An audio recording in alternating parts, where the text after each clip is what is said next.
Yes, magandang umaga sa atin mga kasulat. Dito na naman kami. Dito kami sa San Fernando, Cebu. At may project po kami dito. Yung type po ng roof na i-install natin ay tile roof.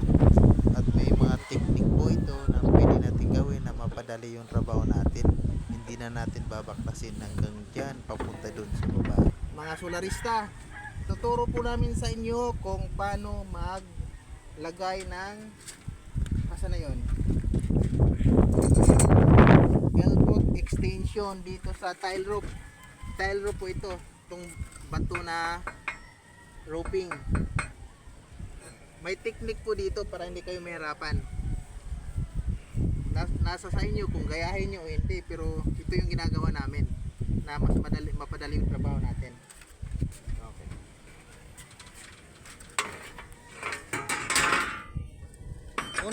Una nyo pong gagawin ay hanapin nyo yung saan nakalagay yung metal, yung C4 lines, kung saan nakalinya. Dapat pasukin nyo sa loob ng kisame. Dapat papasok kayo para titingnan kung saan nakalinya yung C4 lines. Tapos doon kayo mag-ano ng palatandaan, maglagay. Pos na pos. Okay na. Okay mga kasolarista, ito titingnan nyo po kung paano namin gagawin, technique namin kung paano namin magkabit ng L-foot extension dito sa tile roof. So ito, nakita na po namin ano doon, yung palatandaan ng C4 lines nila sa ilalim. So ang gagawin namin, kakat tayo dito. Sukatin muna natin. Ito yung isa nating extension. Yun yung L-foot extension dito. Sukatin natin. Dito natin ilagay yung isa. Ito. So tayo magkakat.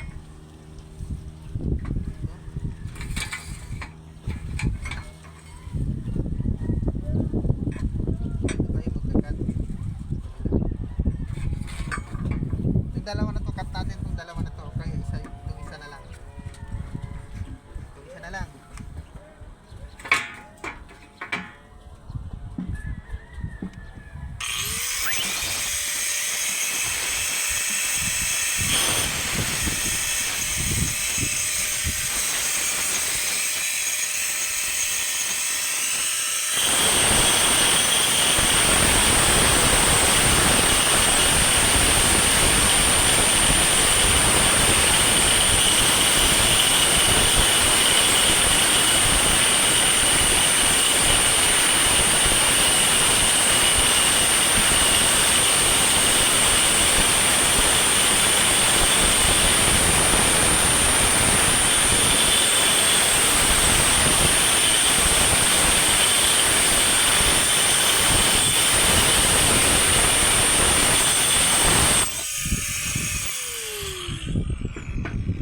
Natanggal na paso yun ng ng black flat screw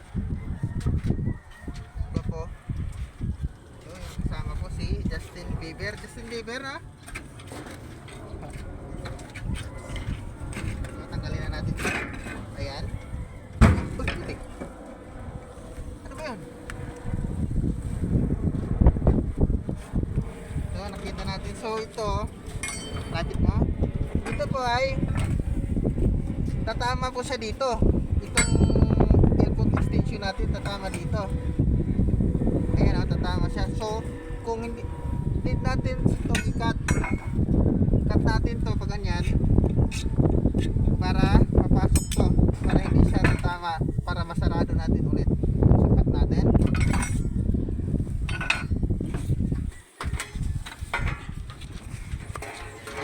Balhin are tikas. Ayan.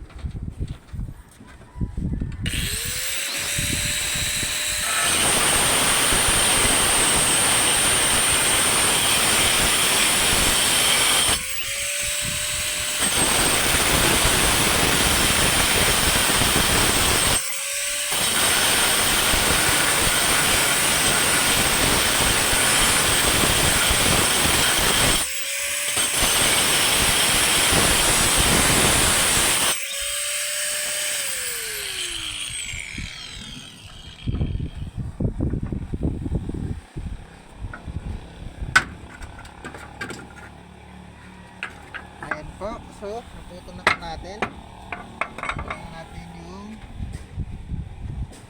ito. So, ano pa rin siya, yung tumama pa rin siya sa bakal. So, need natin itong dikdikin.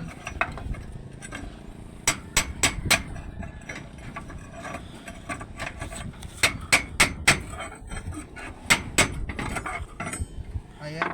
So, nadikit na natin. Tatama pa rin ba? Saan yung ano?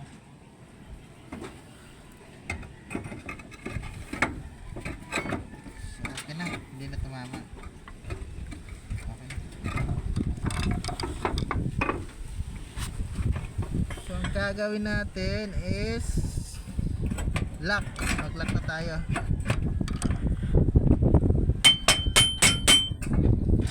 Tingnan natin kung mag-lock.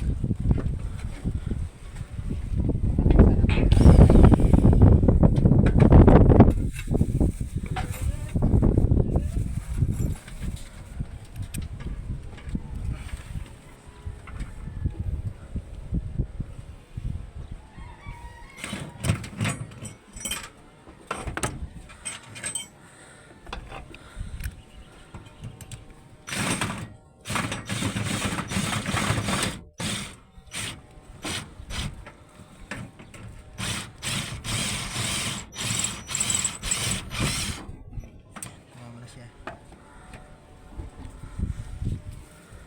Okay. Tumama na siya.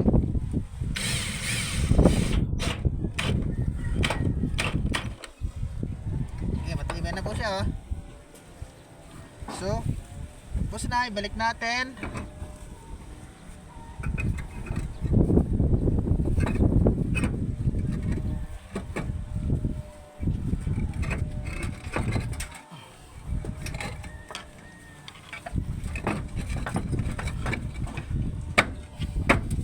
Yun.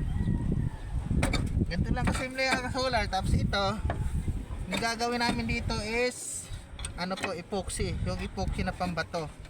Para hindi siya tutulo. Lalagyan po ito ng epoxy na pambato.